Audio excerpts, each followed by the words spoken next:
Hi మామ, constable కనకం. వర్ష బల్లమ్మ గారు main లీడ్గా చేసిన ఈ సిరీస్ ఈటీవీలో స్ట్రీమ్ అవుతుంది. రివ్యూలోకి వెళ్లే ముందు పాజిటివ్ ఆర్ నెగిటివ్, ఒక సినిమా కంటెంట్ జనాల్లోకి వెళ్ళాలి అంటే ప్రమోషన్ చాలా అవసరం. ఈ సిరీస్కి అదే జరిగింది.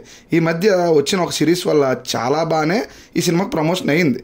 బట్ ఆ సిరీస్ రిలీజ్ అయ్యాక అది చూశాక ఎంతోటి సిరీస్ని దాని నుంచి కాపీ చేశారా అనే నీరసం కూడా వచ్చేసింది. బట్ ట్రైలర్ చూశాక కొంచెం ఇంట్రెస్ట్ అయితే క్రియేట్ అయింది.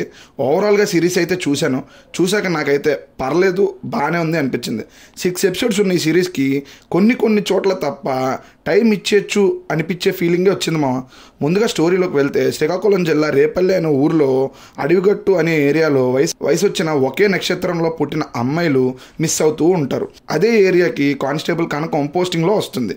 ఈ ప్రాసెస్లో తన క్లోజ్ ఫ్రెండ్ చంద్రిక కూడా మిస్ అవుతుంది. ఇంతకీ అక్కడ ఏం జరుగుతుంది, అమ్మాయిలు ఎందుకు మిస్ అవుతున్నారు, ఆ ప్లేస్లోనే ఎందుకు మిస్ అవుతున్నారు, వీటన్నింటినీ కనకం ఎలా సాల్వ్ చేసింది అనేది రిమైనింగ్ స్టోరీ. ముందుగా ప్లస్ పాయింట్స్ గురించి మాట్లాడుకుంటే, పాయింట్ చాలా బాగుంది మామ. దాని చుట్టూ క్రియేట్ చేసిన వరల్డ్ కూడా చాలా న్యాచురల్గా ఉంది. నెక్స్ట్ ఆర్టిస్టుల పర్ఫార్మెన్స్లో బాగున్నాయి. వర్ష బల్లమ్మ గారు నీట్గా పర్ఫామ్ చేశారు. తన ఫ్రెండ్ క్యారెక్టర్ చేసిన మేఘలేఖ గారు కూడా చూడడానికి చాలా క్యూట్గా ఉన్నారు. నెక్స్ట్ రాజీవ్ కనకాల గారు, ఆయనది పెద్దగా ఇంపాక్ట్ ఉన్న రోల్ కాకపోయినా ఆయన చేయటం వల్ల ఆ క్యారెక్టర్కి వెయిట్ యాడ్ అయిందని చెప్పొచ్చు. ఆయన వర్ష బల్లమ్మ గారికి ఎలివేషన్ ఇచ్చే సీన్ కూడా చాలా బాగుంది.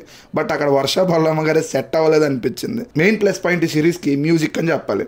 మ్యూజిక్ ఈ సిరీస్కి ఎంత హెల్ప్ అయిందంటే, ఏం లేని సీన్స్ కూడా ఎలివేట్ చేసేలా చేసింది. అదే మ్యూజిక్ ఒక చోట మైనస్ కూడా అయ్యింది. అది మైనస్లోకి వెళ్ళాక చెప్దాం. ఎడిట్ కట్ కూడా చూడడానికి చాలా నీట్గా ఉంది మామ. బట్ కొన్ని సీన్స్ నాన్ లీనియర్గా చెప్పేటప్పుడు క్లంజీగా కన్ఫ్యూజ్గా అనిపించాయి. ప్రొడక్షన్ వాల్యూస్ ఓకే అని చెప్పాలి. ఇక డైరెక్టర్ గారు కూడా ఆయన పని ఆయన బాగానే చేశారు. ఇక మైనస్ల గురించి మాట్లాడుకుంటే, మెయిన్ మైనస్ ఈ సిరీస్ని వెబ్ సిరీస్గా తీయాలి అనే థాట్ రావటమే. ఒక రెండు గంటల మూవీగా తీస్తే రిజల్ట్ వేరేగా ఉండేదని నా ఫీలింగ్. బేసిక్గా థ్రిల్లర్ని ఎంగేజ్ చేస్తూ, ఇంట్రెస్ట్ని క్రియేట్ చేస్తూ ఫాస్ట్గా అవ్వాలి అనిపించేలా చేయాలి. అది కూడా 5 days ఒకే చోట జరిగే డ్రామాలో అయితే బోర్ కొట్టించే విషయాలు ఎంత తక్కువ ఉంటే అంత మంచిది. అలా జరగాలి అంటే రన్ టైం ఎంత తక్కువ ఉంటే అంత మంచిది.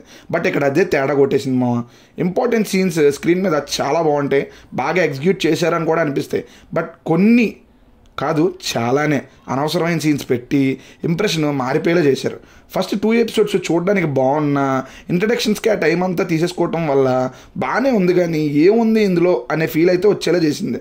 అండ్ క్లైమాక్స్లో ఏదైతే వాళ్ళు ట్విస్ట్ అనుకున్నారో అది వర్కౌట్ అవ్వకుండా ఆ క్యారెక్టర్ మీద డౌట్ స్టార్టింగ్లోనే వెళ్ళేలా చేయటం మెయిన్ మైనస్. దానికి మెయిన్ కారణం మ్యూజిక్. ఇందాక చెప్పాను కదా ఒక చోట మైనస్ అయ్యిందని, అది ఎక్కడే మామ. ఈ సిరీస్ మొత్తానికి ప్లస్ అయిన మ్యూజిక్ ఈ విషయంలో మైనస్ అయిందని చెప్పాలి. మరీ ఎక్కువ డ్యూటీ చేసేయడం వల్ల మైనస్ అయింది మామ. ఆ క్యారెక్టర్ మీద స్టార్టింగ్లోనే డౌట్ వచ్చేలా చేసింది. స్పాయిలర్ కాబట్టి ఆ క్యారెక్టర్ ఏంటో చెప్పట్లేదు. నోటెడ్ యాక్టర్ చేసినంత మాత్రాన ప్రతి క్యారెక్టర్కి ఎలివేషన్ బీజిఎం ఇస్తే స్టోరీలో దొరికిపోతాం అనడానికి ఎగ్జాంపుల్ ఈ సిరీస్. అదే రంగస్థలంలో ప్రకాష్ రాజ్ గారి మెయిన్ విలన్ అయినా ఆ క్యారెక్టర్ మీద డౌట్ రాకుండా ఉండడానికి చాలా సింపుల్గా క్యారెక్టర్ ఇంట్రడ్యూస్ చేస్తారు ఆ మూవీలో.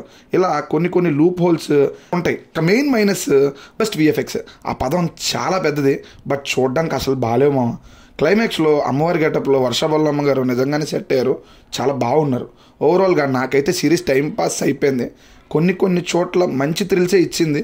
ఎండింగ్ వరకు సస్పెన్స్ అయితే మెయింటైన్ అవ్వకపోయినా ఎంటర్టైన్ అయితే చేసింది.